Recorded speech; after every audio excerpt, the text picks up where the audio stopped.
Well, we've made a new scientific discovery. Yes. For many hundreds of years, I think it's been accepted that the lowest temperature achievable anywhere on Earth is minus 273. But actually, it's not zero. Absolute zero, yes.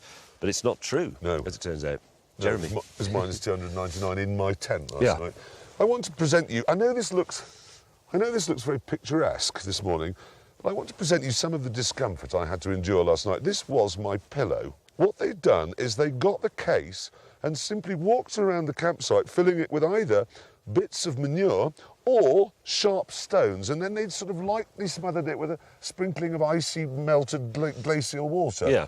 And that was my pillow. This was my sleeping bag, my comedy Indian sleeping bag. So you do the zip up, but it remains open. Look, it didn't work, nothing. So I had this was open, my leg was sticking out into absolute zero, and then my head was resting on this, which is just filled with rocks. I'd like to present to you the blanket we were given. Here it is. Oh, it's a bit garish, but you think, well, that looks like a nice fluffy blanket. But I'd like to point out that... Completely transparent. Yeah, it's see-through. I mean, look at it. And that was all we got, plus a supposed mattress that was, as far as I could tell, just one of these rocks that they put the tent on. It's absolutely unbearable. I lay there thinking Socrates was offered the chance of having his heart pulled out through his anus.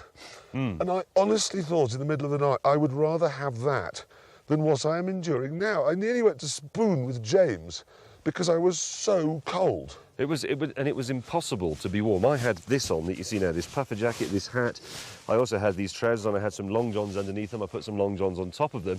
I put some extra socks on over the socks I had on. I then put some socks on my hands. I then put the hood of this up. I then put the hood of that up, and I was still freezing to death. It was just unspeakable.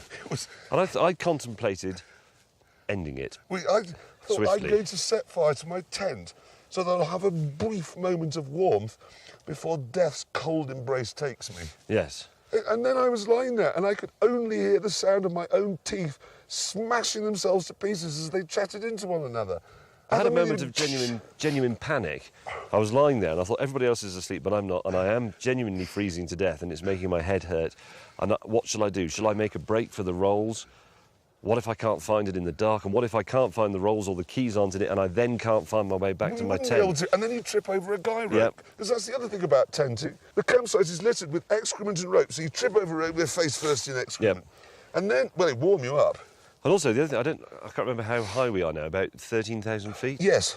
It's, the air at night is very cold, but it's also very thin. So you'd be curled up and you'd get into a sort of fetal position, still, you know, not trembling with the cold, but vibrating like a badly tuned diesel dumper truck. No, he's right. But then you think, I'm going to turn over the other way and see if I can wrap myself up more. And the effort of doing that left me so breathless, I thought, I am actually going to suffocate. I have to get down the mountain where it will be warmer and I can breathe. But you can't. And why are the sleeping bags, why are they shiny on the outside?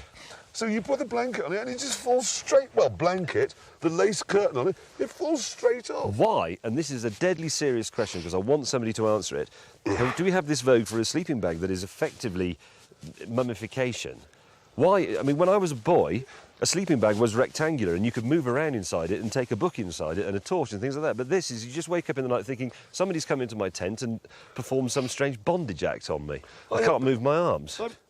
I wanted to Minus get 299. up and kill Hammond. I mean, kill him. Kill him. I was just quick and stab him in the heart because he made me go through hell. I think we need to get some scientists up here to investigate this phenomenon of the lower temperature than we thought was possible. It was lower. My tent was...